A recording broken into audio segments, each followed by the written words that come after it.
চলে এলাম আরও একটা নতুন ভিডিও নিয়ে। তো আশা করি সকলে খুব ভালো আছো, আর আমরাও বেশ ভালোই আছি।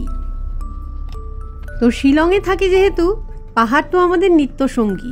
তো প্ল্যানটা ছিল এরকমই যে এবার কলকাতায় গেলে সমুদ্র দেখতে যাব। তো এখন কিন্তু আমরা এই মুহূর্তে কলকাতাতেই রয়েছি, আর ঘড়ির কাঁটা জানান দিচ্ছে সময় হচ্ছে ভোর 5:30, আর আমরা বেরিয়ে পড়লাম সেই সমুদ্র দেখতেই।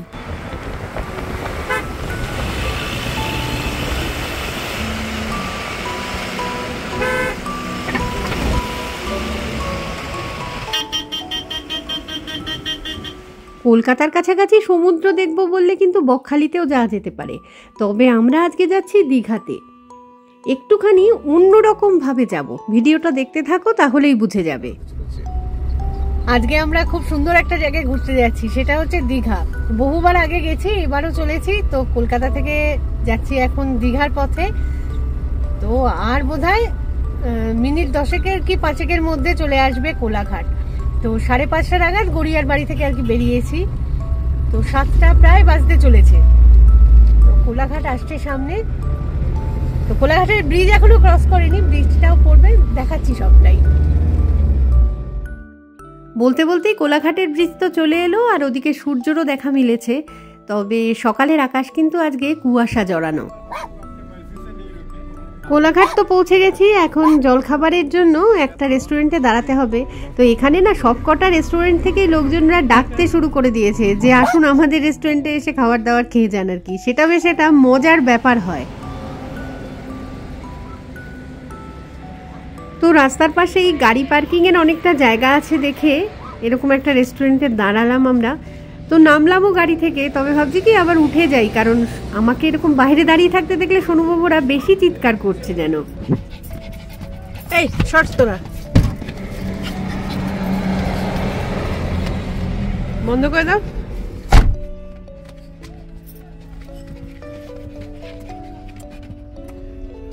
কোলাঘাটে এসে গরম গরম কচুরি তরকারি, 60 টাকায় পেট ভরা খাবার। 1 ঘন্টায় কোলাঘাট পৌঁছেছি, এবার জমিয়ে খেতে তো হবেই। 1 ঘন্টায় নাকি 1.5 ঘন্টায়। খাওয়া শেষ হলেই হাতের উপর গরম গরম 1 কাপ চাও চলে এলো। বেশ ভালো ঠান্ডা লাগছে এখানে এসে, মানে এতটা ঠান্ডা থাকবে বুঝতে পারিনি, হয়তো সকালবেলা বলেই তাই। তো যাই হোক, এখন কোলাঘাটে দাঁড়িয়ে চা জলখাবার খেলাম। তো সামনের দিকে এগোবো। তো বাঙ্কুর বাবা কতটা কি সোয়েটার জ্যাকেট নিয়ে এসেছে আমি জানি না। শিলং থেকে তো কলকাতা অব্দি নিয়ে এসছে, এবার তারপরে এই জার্নির জন্য বোধহয় খুব একটা কিছু ব্যাগে সেরকম পড়েনি মনে হয়েছে। দেখা যাক, সেরকম হলে তখন কিনতে হবে। ঠান্ডা তো থাকবেই বোঝা যাচ্ছে। আমি তবু সোয়েটার পরে এসেছি, টুকটাক চাদরও নিয়ে এসেছি।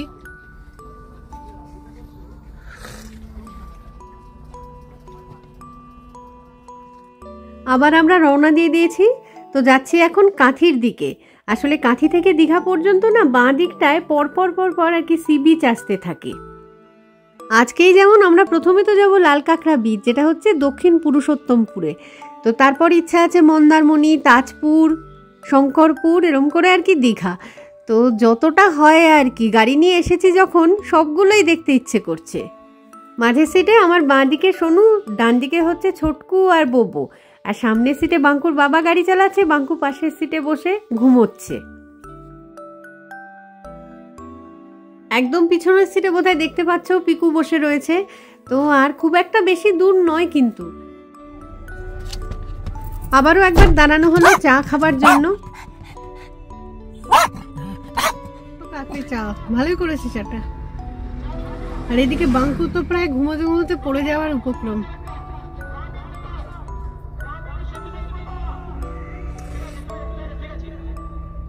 সকাল 8টা থেকে আর কি কিছু একটা মিটিং মিছিল শুরু হয়ে গেছে।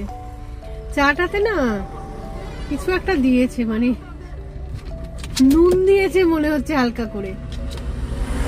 অনেক সময় মিষ্টি বানাতে হয় না, মিষ্টি বা চাটনি বানানোর সময় একটুখানি অল্প 1 চিমটে নুন দিতে হয়, মনে হচ্ছে নুন দিয়েছে চায়ে।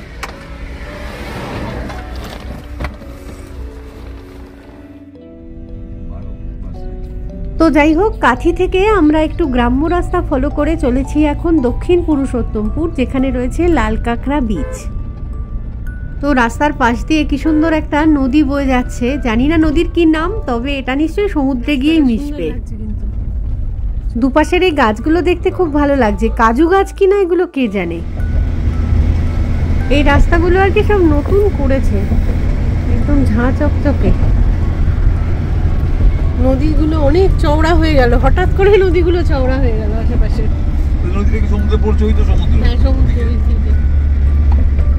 দেখাচ্ছে 3.4 কিলোমিটার 6 মিনিট আর 500 মিটার দেখাচ্ছে। বিচের দিকে যাওয়ার রাস্তাটার নাম আবার সৈকত সুন্দরী। এখানে সব বাড়িতে নৌকো ঠৌকো থাকে বোধহয়, কি সুন্দর নৌকো দাঁড় করে রেখেছে। এই যে মাছ ধরতে যায় এরা। তো চলে এসেছি লাল কাঁকড়া বিচে, এবার গাড়িটাকে পার্ক করে রেখে নামবো। না না, খুব একটা দূরে যাবো না। কি সুন্দর এই গাছগুলো, কি গাছ কে জানে, বেশ দেখতে হয়ে রয়েছে এক গাদা। ঝাউ গাছগুলো সবে লাগানো হয়তো। ওয়াও, অনেকদিন বাদে সমুদ্র দেখছি।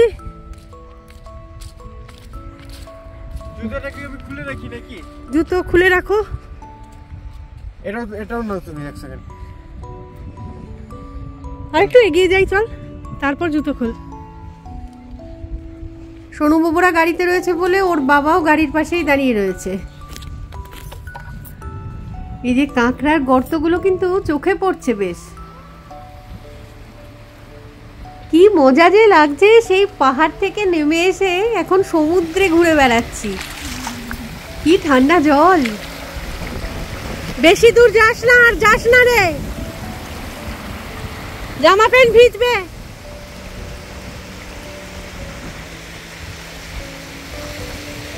অনেকটা বড় সি বিচ, একদম খালি, কোনো লোকজন নেই, শুধু বোধহয় আমরা দুজন, আমি আর বাঙ্কু এখন এসেছি। আর ওই দিকটায় কিছু ট্রলার দেখা যাচ্ছে, ক্যামেরায় আসবে না হয়তো।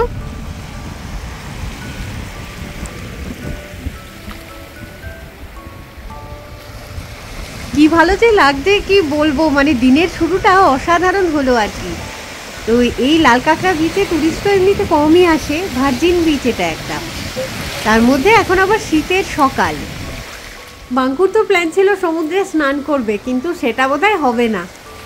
একে তো ঠান্ডা হাওয়া দিচ্ছে, তার সাথে জলটা ভীষণ ঠান্ডা। আমি কোনো মতে যাতে জামা না ভেজে আর কি সেইভাবে পা চুবিয়ে দাঁড়িয়ে আছি।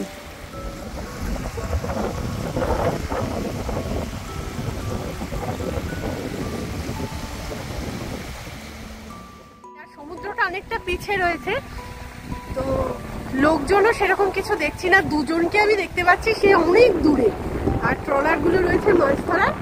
মোটামুটি এই জায়গাটা আমরা দুজনই রয়েছি, আমি আর বাঙ্কু। বাঙ্কুর বাবা তো সরুবাবুদের নিয়ে গাড়িতে রয়েছে সেখানে।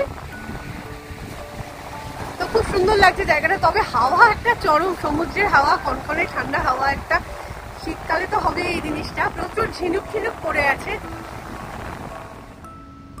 চুপ করে এরকম সমুদ্রের পাড়ে দাঁড়িয়ে এনজয় করতে হয়। তো এই সি বিচের সৌন্দর্যটা অনেকটা বকখালির মতো লাগছে আমার।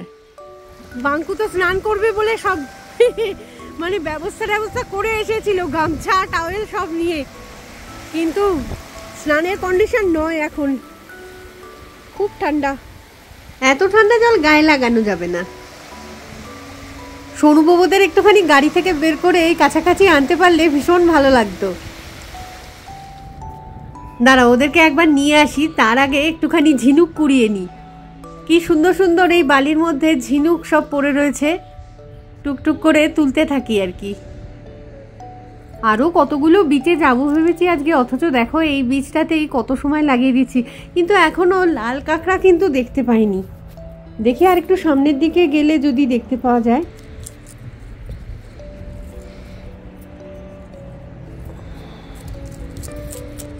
ধুয়ে নিতে হবে পরে, বালি বালি লাগা রয়েছে অনেক। বাচ্চাদের মতো না এখন কিরকম ঝিনুক কুড়িয়ে কুড়িয়ে বেড়াচ্ছি। দেখো এই যে এই জায়গাটা কাঁকড়ার না কতগুলো গর্ত চোখে পড়ছে, রয়েছে নিশ্চয়ই আশেপাশে। এই যে যেই পেছনে পেছনে যাচ্ছি অমনি পালিয়ে চলে যাচ্ছে সে। এটা সমুদ্র, পাহাড় থেকে সমুদ্রে চলে এসেছে, ঢালা এসেছে, খয়রি এসেছে। প্রথমবার সমুদ্রে এক জায়গায় চারজনকে একটু দাঁড় করা। সোনু বাবুদেরকে তো নিয়ে আসা হয়েছে বিচে, তো ওদেরকে দেখেই বোধহয় আরো লাল কাঁকড়া গর্তের মধ্যে ঢুকে গেছে।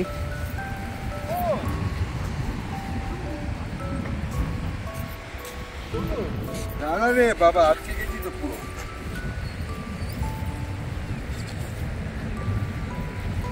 এই গায়ের মধ্যে না, পায়ের মধ্যে এগুলোর প্রত্যেকের বালি লেগে গেল, বালি কাদা। জলের দিকে দৌড় না মারলেই হলো, আর কোনো ভয় নেই এমনি হাঁটাহাঁটিতে। এই বিচে লোকজন নেই তাই সোনুবাবুদের নামাতে পারলাম, বাকি বিচগুলোতে ভিড়ের চোটে নামানো যাবে না।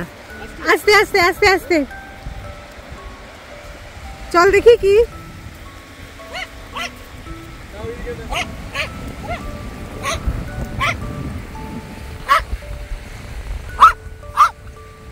দেখতো জলটা কি করছে, দেখতো। এই খাতা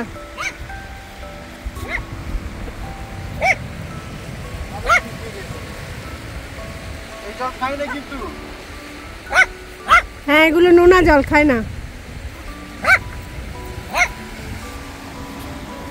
জল খায় না।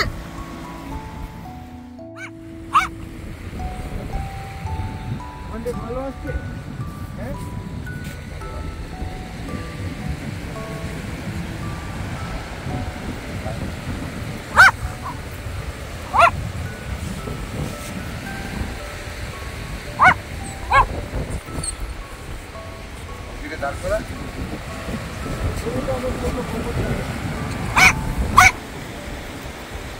জলের দিকে ভয় পালিয়ে আসছে, ছোটকু জলটা এগোচ্ছে দেখে ভয় পালিয়ে আসছে।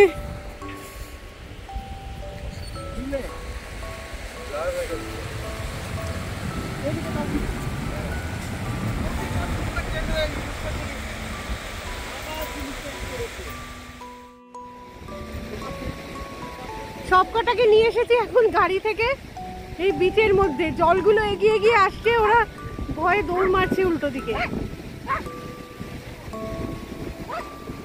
ছোটকুকে নিয়েছি আমি, আর সোনু আর পিকু রয়েছে ওদের বাবার কাছে, বৌবো রয়েছে বাঙ্কুর হাত ধরে। নতুন এক্সপিরিয়েন্স, প্রথমবার সমুদ্রের বিচে সবাই মিলে এরা।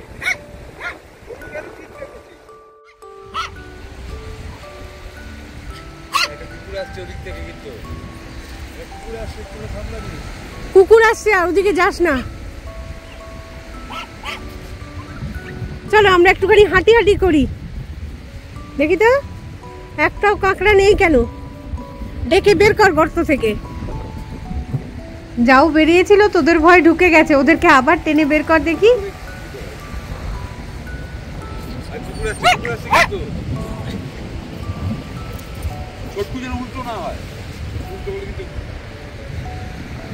সোনু এই একটা না চিৎকার করতে থাকে, তো দূর থেকে একটা কুকুর আসছে, জানি না সে এদের ফ্রেন্ডলি হবে কি মানে হিংস্র টাইপের হয়ে যাবে। যাই হোক, বেশিক্ষণ আর হয়তো এখানে দাঁড়াতে পারবো বলে মনে হচ্ছে না।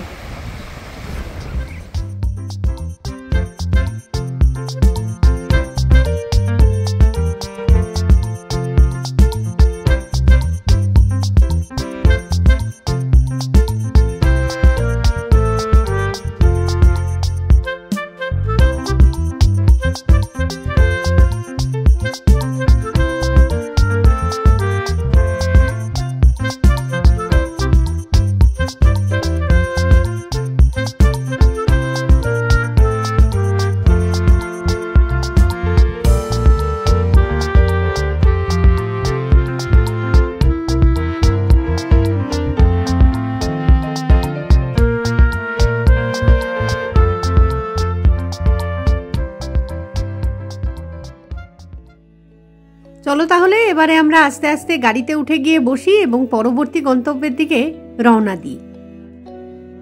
আর এই ভিডিওটাকে তাহলে এখানেই রাখছি, খুব তাড়াতাড়ি ফিরে আসছি আবার একটা নতুন ভিডিও নিয়ে। তো ততক্ষণের জন্য টাটা, আর সঙ্গে থাকার জন্য সকলকে জানাই অসংখ্য ধন্যবাদ।